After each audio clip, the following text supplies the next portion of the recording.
11 trillion dollar, जी हाँ, 11 trillion dollar. ये कितनी बड़ी रकम है।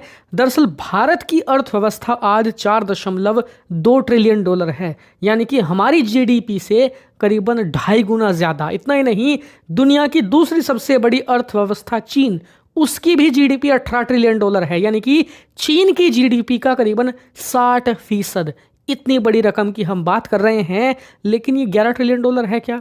दरअसल इतना नुकसान हो चुका है अमेरिका को जब से डोनाल्ड ट्रंप ने शपथ ली है। इतना ही नहीं, इससे भी ज़्यादा शॉकिंग डाटा मैं आपको अभी देता हूँ।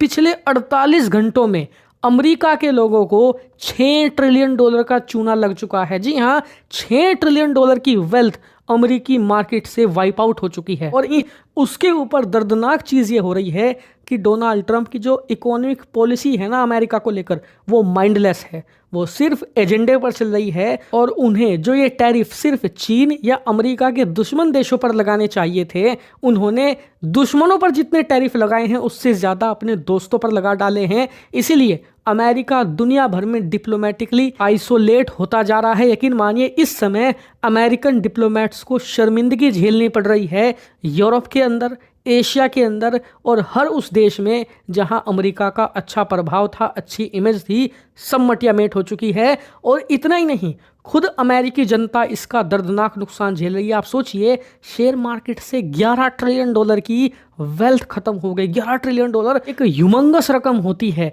और जिस जो बाइडन को वो कहते थे ना कि उसने अमेरिका की अर्थव्यवस्था का सत्यानाश कर दिया, आप जानकर हैरान होंगे कि जो बाइडन के 4 सालों में अमेरिका की शेयर मार्केट और अमेरिका की इकोनॉमी ने इतना शानदार परफॉर्मेंस दिया था कि अमेरिका के ही 40 साल का रिकॉर्ड तोड़ दिया था उन्होंने। और सबको उम्मीद ये थी कि डोनाल्ड ट्रंप तो प्रो बिजनेस आदमी है, वो तो अमेरिका की अर्थव्यवस्था को और अमेरिका के मिडिल क्लास को और राहत देंगे, और अमेरिका की अर्थव्यवस्था जो इतने शानदार रास्ते पर जा रही है, आने वाले समय में वो और अच्छी होगी। बस डोनाल्ड ट्रंप को एक काम करना है, अमेरिका का कर्ज कम करना है। लेकिन जो डोनाल्ड ट्रंप कर रहे हैं इस समय, वो तो अमेरिका के खिलाफ जा रहा है, वो भी बहुत भयानक तरीके से। यकीन मानिए, चाहे तो मेरी बात आप लिख कर ले लीजिए कि आने वाले समय में डोनाल्ड ट्रंप हाईली अनपॉपुलर होने जा रहे हैं अमेरिका में, और अपनी पॉपुलैरिटी बढ़ाने के लिए वो फिर से उसी पुराने ढर्रे पर जाएंगे जिस पर आज तक अमेरिका का हर राष्ट्रपति चलता आया है, वो है युद्ध।